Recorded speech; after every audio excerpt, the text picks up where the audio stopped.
আজ আমি দেখাবো একেবারে দোকানের মতন স্বাদের রসমালাই। তবে হ্যাঁ, রেসিপিটাতে আমি কোনো রকম ছানা ব্যবহার করব না, শুধুমাত্র 4 পিস পাউরুটি দিয়েই রসমালাই তৈরি করে দেখাবো। এটা যেমন নরম তুলতুলে, খেতেও তেমনি স্বাদের। আসুন তাহলে রেসিপিটা দেখে নিই। রসমালাই বানানোর জন্য 4 পিস পাউরুটি ছোটো টুকরো করে কেটে নিচ্ছি।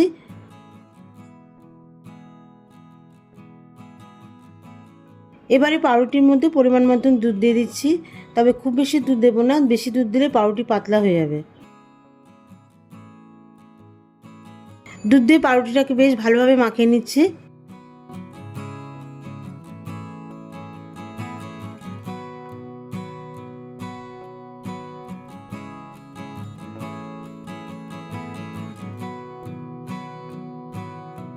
এরপর দিচ্ছি 2 টেবিল চামচ চিনির গুঁড়ো,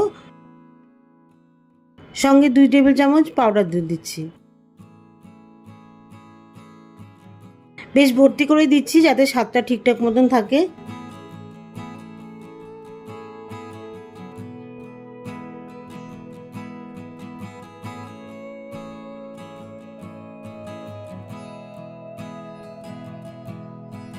পাউডার দুধ আর চিনি গুঁড়ো দিয়ে পাউরুটিটা ভালো করে মাখিয়ে নেওয়ার পরে সবার শেষে 1 চামচ ঘি দিয়ে পাউরুটিটা আবারও ভালোভাবে মাখিয়ে নেব। ঘি দিয়ে মাখিয়ে নিলে খেতেও ভালো লাগবে আর বলগুলো তৈরি করার সময় ভাঙবে না।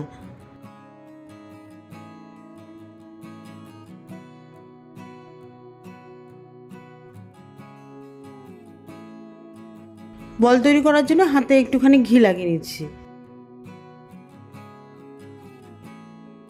এবারে অল্প একটু করে মাখানো পাউরুটি হাতের মধ্যে নিয়ে বল তৈরি করছি।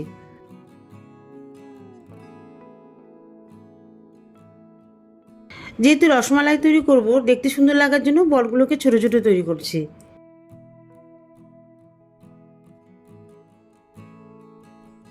সব বলগুলি তৈরি করে নেওয়ার পরে এগুলোকে ভেজে নেব।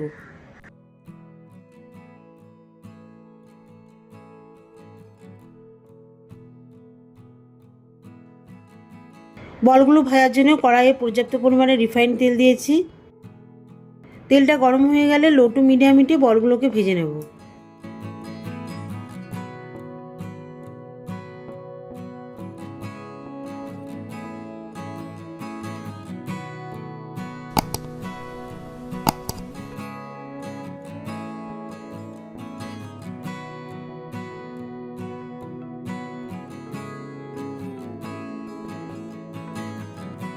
যেহেতু রসমালাই তৈরি করব, বলগুলোকে খুব বেশি কড়া ভাজবো না, হালকা ভেজে বলগুলোকে তুলে নিচ্ছি।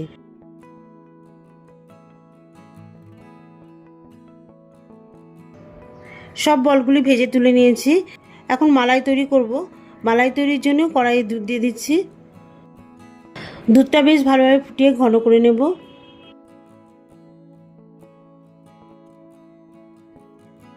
দুধটা যতক্ষণ না ঘন হবে ততক্ষণ পর্যন্ত মিডিয়াম হিটে অনবরত নাড়তে থাকবো। আর কড়াইয়ের সাইডে যে সরগুলো পড়ছে সেই সরগুলোকে দুধের মধ্যে ভালোভাবে মিশিয়ে দেবো, এতে করে দুধের মধ্যে ক্ষীরের একটা স্বাদ আসবে। তো দেখুন দুধটা একটু ঘন এসেছে। এবারে এর মধ্যে চিনির গুঁড়ো মিশিয়ে দেব, আর দুধের মধ্যে ক্ষীরের স্বাদ আনার জন্য আমুল দুধ দিয়ে দেবো। তো এখানে আপনারা চাইলে খোয়া ক্ষীর মিশাতে পারেন। আমার কাছে এই মুহূর্তে খোয়া ক্ষীর নেই, পাউডার দুধ আছে, তাই এটাই আমি মিশাচ্ছি। অনেক সময় পাউডার দুধ দেওয়ার পরে দুধটা জমাট বেঁধে যায়, সেজন্য দেওয়ার সঙ্গে সঙ্গে এটা অনবরত নাড়তে থাকতে হবে যতক্ষণ না দুধটা পুরোপুরি মিশে যায়। আর এই সময় গ্যাসের ফ্লেমটা লো করে দিচ্ছি যাতে দুধটা কেটে না যায়। এবারে দেখুন গুঁড়ো দুধটা বেশ ভালোভাবে মিশিয়ে নিয়েছি, একটুও দানা দানা নেই। এখন এর মধ্যে একটুখানি জাফরান আর এলাচের গুঁড়ো দিয়ে দিচ্ছি।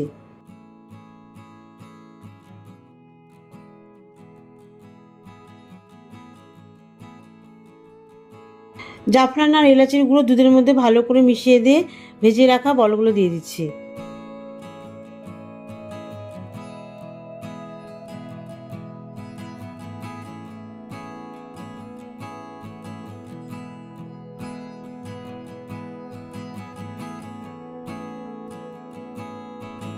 বলগুলোকে 5 মিনিট হাই ফ্লেমে ফুটিয়ে নেব, তাহলে বলগুলো নরম হবে আর এর মধ্যে দুধের স্বাদটাও চলে আসবে।